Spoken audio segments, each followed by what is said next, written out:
अरे ओ बुड्ढे, बाहर आ जा। अरे चिल भाई, शेठ जी, आप इतनी रात को और इतनी तेज बारिश में यहाँ कैसे? और ये साथ में कौन है? अब ये इस घर के नए किराएदार हैं। चलो अब जल्दी से घर को खाली करो। सुंदरबन जंगल से थोड़ी दूरी पर सहारा नाम का एक जंगल था। उस जंगल में एक चील ने एक बहुत बड़े पेड़ पर बहुत सारे घोंसले पंछियों को किराए पर दिए थे। चलो आज 1 तारीख है, सारे किराएदारों के घर जाकर उनसे किराए के पैसे ले लेता हूँ। चील पेड़ के पास आ जाता है। घोंसला जितना बड़ा और सुविधाओं से भरपूर होगा, उसका किराया उतना ही ज्यादा होगा। पेड़ के सबसे ऊपर सबसे बड़ा और आलीशान घोंसला था, जिसमें एक परदेसी पंछी अपने परिवार के साथ रहता था। चील सबसे पहले उस घोंसले के बाहर आता है और घर का दरवाजा खटखटाता है। परदेसी पंछी घर के बाहर आ जाता है। अरे चिल भाई, कैसे हो आप? ये लीजिए हमारा इस महीने का किराया। अरे वाह वाह वाह वाह, परदेसी जी, आपकी ये बात मुझे बहुत अच्छी लगती है। इस पेड़ पर जितने भी घोंसले हैं, उनमें सबसे ज्यादा किराया आपके घोंसले का है। फिर भी हर महीने आप अपना किराया समय पर देते हो। और दूसरी तरफ वो बुढ़ा बुड्ढी है जो सबसे नीचे वाले घोंसले में रहते हैं। आज पूरे 6 महीने हो गए, उन्होंने अब तक किराया नहीं दिया। जब भी मैं उनके पास किराया मांगने जाता हूँ, उनमें से कोई एक बीमार पड़ा रहता है और घर से बाहर निकाल दिया तो उस टूटे फूटे घोंसले के लिए नया किराएदार भी नहीं मिलेगा। वो सब हमें नहीं पता। आप जल्द से जल्द उन्हें घर से बाहर निकालो। उन दोनों की वजह से हम भी बीमार पड़ जाएंगे। हाँ हाँ चिल भाई, हमारे भी छोटे छोटे बच्चे हैं, हमें उनके बारे में भी सोचना होगा। कहीं मेरे बच्चों को उन दोनों की बीमारी लग गई तो हम क्या करेंगे? अगर मैंने उनको अभी घर से बाहर निकाल दिया तो मुझे मेरा 6 महीने का किराया नहीं मिलेगा और मेरा घोंसला खाली रह जाएगा। और अब तक मुझे नया किराएदार नहीं मिला है। मैं अभी जाकर देखता हूँ। आज मुझे मेरे पैसे मिल गए तो ठीक, नहीं तो जिस दिन मुझे नया किराएदार मिलेगा, उस दिन मुझे पैसे मिले या ना मिले, मैं उसी दिन उन्हें घर से बाहर निकाल दूंगा। इतना बोलकर चील वहां से निकल पड़ता है। एक एक करके वो बाकी सारे घोंसलों के पंछियों से किराए के पैसे ले लेता है। आखिर में चील सबसे नीचे वाले घोंसले के बाहर आ जाता है, जहाँ वो बूढ़ा परिवार रहता था। अरे ओ बुड्ढे, घर से बाहर निकल और मुझे मेरे किराए के पैसे दे दे। आज पूरे 6 महीने हो गए हैं, तूने अभी तक मेरे पैसे नहीं दिए। या तो मुझे मेरे पैसे अभी दे दे, नहीं तो मेरे घर से बाहर निकल। चील भाई, मेरी पत्नी बहुत दिनों से बीमार है, इसीलिए मैं अब तक आपके पैसे नहीं दे पाया। लेकिन मैं जल्द ही कुछ काम ढूंढता हूँ और जैसे ही मुझे कोई काम मिल जाएगा, मैं आपके पैसे दे दूंगा। अगर मैंने इसे अभी घर से बाहर निकाल दिया तो मुझे मेरे पैसे नहीं मिलेंगे और नया किराएदार मिलने तक मेरा घोंसला भी खाली रहेगा। अरे चील भाई, क्या हुआ? आप कहाँ पर खो गए? ठीक है, अभी तो मैं चला जाता हूँ, लेकिन तू एक बात का ध्यान रखना कि जब तक मुझे नया किराएदार मिलता है, बस तब तक तुम यहाँ हो। जिस दिन मुझे नया किराएदार मिलेगा, उस दिन मैं तुझे घर से जरूर बाहर निकालूंगा। इसीलिए जल्द से जल्द पैसों का इंतजाम कर देना। चील वहां से चला जाता है। अजी, अब हम क्या करेंगे? मैं जरा बाहर जाकर कुछ काम ढूंढता हूँ। बूढ़ा पंछी काम की तलाश में यहाँ वहाँ भटक रहा था।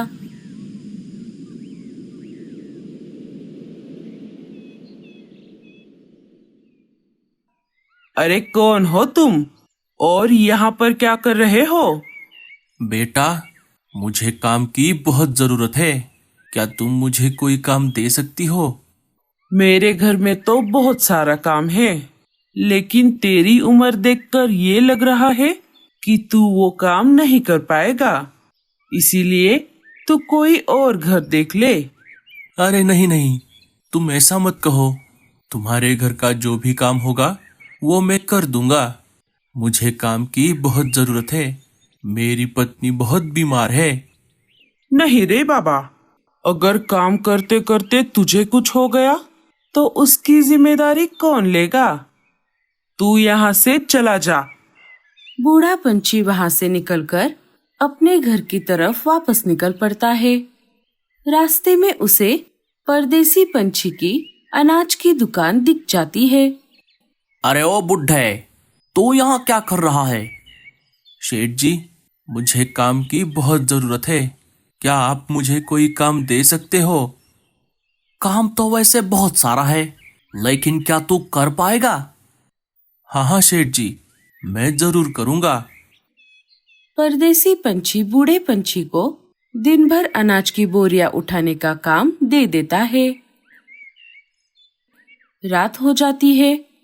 शेठ जी, मेरी आज की दिहाड़ी? हाँ हाँ, ये ले, और कल सुबह जल्दी आना। शेठ जी, ये तो बहुत कम है।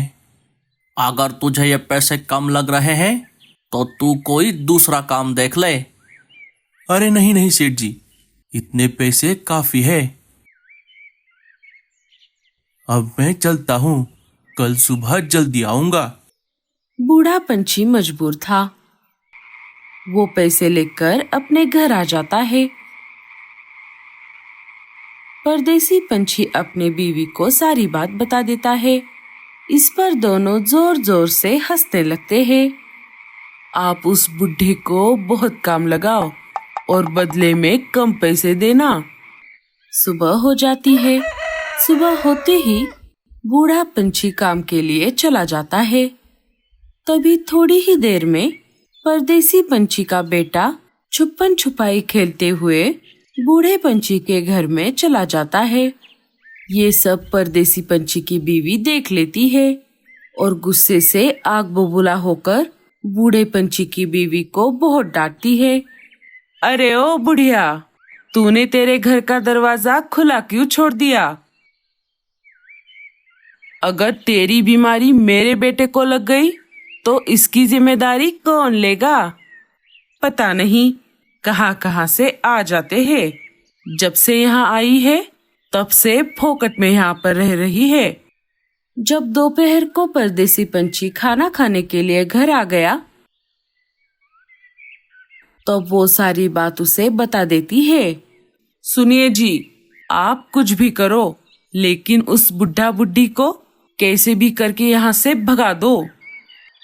जब बूढ़ा पंछी अनाज की बोरी एक जगह से उठाकर दूसरे जगह रख रहा था तब भारी वजन की वजह से उससे वो बोरी नीचे गिर जाती है और सारा अनाज सब तरफ फैल जाता है। अरे ओ बुढ़े, ये तूने क्या कर दिया? शेठ जी, मुझे माफ कर दीजिए, मैं अभी ये सारा अनाज उठा लेता हूँ। अब ये सब रहने दे और यहाँ से चला जा। परदेसी पंछी बूढ़े पंछी को काम से निकाल देता है। रात हो जाती है। अचानक से जंगल में तेज बारिश शुरू हो जाती है। अरे ओ बुड्ढे, बाहर आ जा। अरे चिल भाई, शेठ जी, आप इतनी रात को और इतनी तेज बारिश में यहाँ कैसे? और ये साथ में कौन है? अब ये इस घर के नए किराएदार हैं। चलो अब जल्दी से घर को खाली करो। अरे चिल भाई, आप ऐसा मत करो। अब इतनी रात को और इतनी तेज बारिश में हम कहाँ जाएंगे? मेरी पत्नी बहुत बीमार है चिल भाई। वो सब मुझे नहीं पता। चलो चलो, जल्दी से घर को खाली करो। चिल उन दोनों की एक भी बात नहीं सुनता और उन्हें घर से बाहर निकाल देता है। अजी, अब हम कहाँ जाएंगे? अब हम इस जंगल में नहीं रहेंगे। चलो यहाँ से चलते हैं।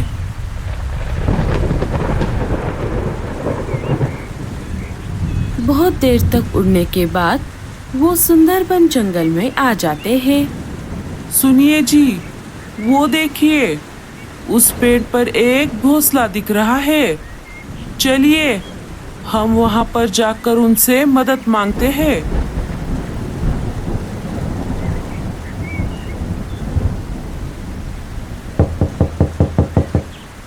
बेटा, हमारी मदद करो। लाडो उन्हें घर के अंदर ले लेती है। आप दोनों कौन हो और कहाँ से आए हो? बूढ़ा परिवार अपनी सारी आपबीती लाडो को बता देता है। अरे बाप रे, ये तो बहुत बुरा हुआ आपके साथ। लेकिन अब चिंता करने की कोई जरूरत नहीं है। आप जब तक चाहो यहाँ पर रह सकते हो। लाडो समय ना गवाते हुए डॉक्टर उल्लू चाचा को बुलाकर लेकर आती है। डॉक्टर उल्लू चाचा बूढ़ी चिड़िया की जांच कर लेते हैं और उन्हें दवाई दे देते हैं। माँ जी, आप चिंता मत करो, 1-2 दिनों में आप बिल्कुल ठीक हो जाओगी। 1-2 दिन बीत जाते हैं। बूढ़ी चिड़िया अब बेहतर महसूस कर रही थी। लाडो बेटा, तुम्हारा ये एहसान हम जिंदगी भर नहीं भूलेंगे। अरे माँ जी, आप ऐसा मत कहो, मैं आपके बेटी जैसी हूँ। जंगल के सारे पंछी मिलकर बूढ़ा परिवार वहां पर हंसी खुशी से रहने लगता है। तो दोस्तों, कैसी लगी आपको हमारी ये कहानी और इस कहानी से हमें क्या सीख मिली?